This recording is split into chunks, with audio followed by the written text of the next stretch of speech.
हमारे रहनी पर इसका बहुत बड़ा फल टिका हुआ है। हमारी रहनी गलत हो रही है। हमारा जो महापुरुषों के द्वारा वृंदावन सेवन करने का भाव रहा है उससे विलग हो रहा है। इसीलिए ये प्रभाव जो वर्णन किया जा रहा है हमारी समझ में नहीं आ रहा है। भला ऐसा कैसे प्रभाव हो सकता है?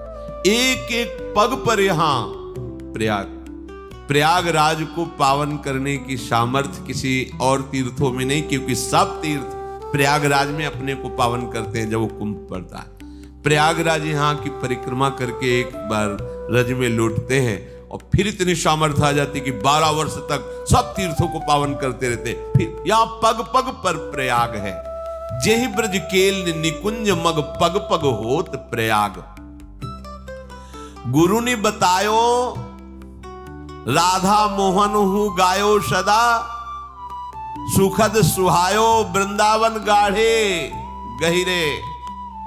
सदगुरुदेव ने बताया और स्वयं प्रिया प्रीतम ने अपने श्री मुख से जिस महल का जस गाया ये वृंदावन धाम है, इसे बहुत गाढ़े से पकड़ लो। गाढ़े से पकड़ने कुछ भी हो जाए, वृंदावन के सिवा हमारे जीवन में किसी भी तीर्थ या किसी भी पुरी या किसी भी धाम का कोई आश्रय नहीं रहेगा। केवल वृंदावन। आप गृहस्थ हैं, बाहर जाइए, वृंदावन भाग के आइए। जैसे छुट्टी होने पर अपने घर जाते हैं, ऐसे आप ड्यूटी के लिए बाहर जा रहे हैं, आपका घर श्री धाम वृंदावन है, ऐसे आश्रय से पकड़ो। या इस सीमा के बाहर प्राण भले निकल जाएं, जीवित नहीं जाएंगे, या ऐसा नियम। दोनों भाव आपको श्री जी से मिला देंगे। बड़े भाग्य है जो वृंदावन वास कर रहे। कह रहे अद्भुत अद्भुत महिमंडन परे ते परे, जीवन को लाहु हा हा क्यों न ताहि लहुरे। बड़ा अद्भुत वृंदावन, बड़ा अद्भुत वृंदावन।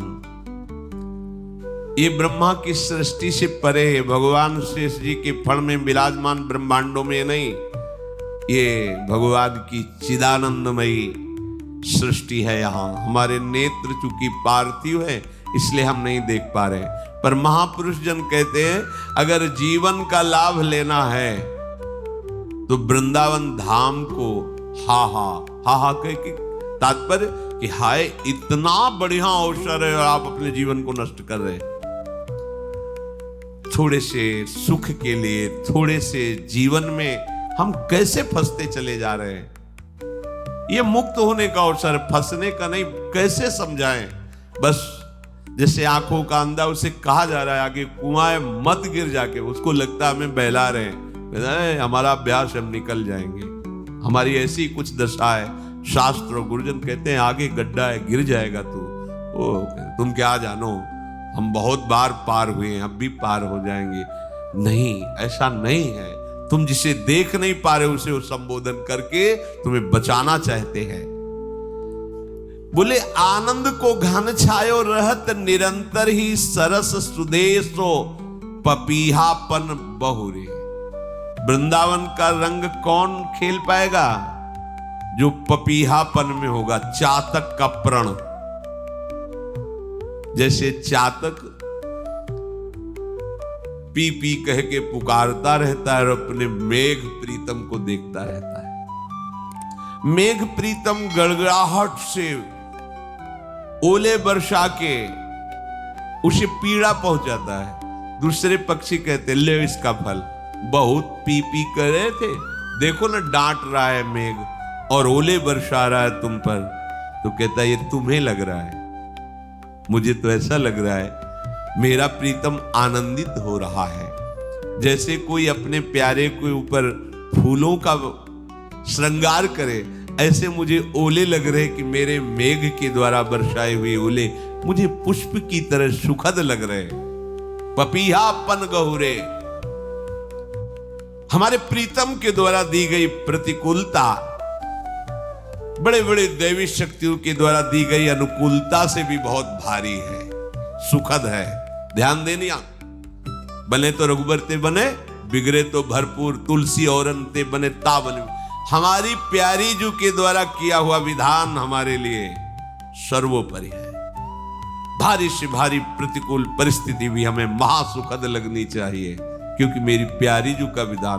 बोले इसमें प्यारीजू क्या करेंगे, वो हमें गाली दे रहा था, तो आप शरणागत नहीं है क्या हैं? तो फिर आपकी तरफ अंगुली कैसे उठ सकती है, आपकी तरफ आंख कोई कैसे दिखा सकता है? ये हमारी प्यारीजू से पास हुआ है कि तुम्हें गाली दी जाए, जिससे अब पता चले कि तुम्हारा अहंकार कितना है। बिल्कुल आप विधान में हैं, बिना विधान के अब आपके साथ कुछ नहीं हो सकता। और आपसे सत्य कहते हैं, जीवन भर के अनुभव को कहते हैं, जहां कहीं जले तो गलती हमारी हुई, प्रिया प्रीतम की नहीं। पूरे जीवन का अनुभव खुली बात कहते हैं। कभी हमें जलन हुई, कभी असंतोष हुआ है, कभी हमें विषाद आया है, तो उसमें मेरी सोच की गलती हुई है प्रिया प्रीतम की तरफ से, कभी नहीं, कहीं नहीं। अक्षर अक्षर का चिंतन, क्योंकि अपने लोग कोई बाहर के क्रियाओं का चिंतन नहीं, आंतरिक चिंतन होता है। हमसे चूक हुई तो हमें जलन होगी, हमसे चूक हुई तो हमें विषाद होगा। नहीं, आज तक कभी विषाद, भले कोई गाली दे, भले कोई मारे, भले भूखे रहे, विषाद नहीं हुआ। विषाद तब हुआ है जब हमारी चूक हो गई है, हमारा चिंतन बिगड़ गया है। हम वस्तु चिंतन की जगह व्यक्ति चिंतन किया, तभी हम जले, तभी हम परेशान हुए हैं। पपीहा का प्रण लेने वाला वृंदावन के रंग में खेलता है। अपने प्यारे के द्वारा दी गई प्रतिकूलता, यदि प्रतिकूलता नजर आती है तो प्रेम कैसा आपका? यही तो खास बात है। हम श्री जी के, हमारे माई श्यामा जी को राज बोल दिए, अंतर में देखो ये बात गई क्या हमारे माई श्यामा जी को राज। एक बार मजनू लैला के दीवाने सब कोई जानता है। लैला राज घराने से थी, उसने संपूर्ण नगर में गुप्त रूप से जितनी भी दुकानें थे सब पे कह दिया, अगर मजनू कुछ भी खाना चाहे तो उससे पैसे न मांगे जाएं, उसकी इच्छा के अनुसार उसको भोजन दिया जाए, क्योंकि मेरे प्रेम में बावरा है।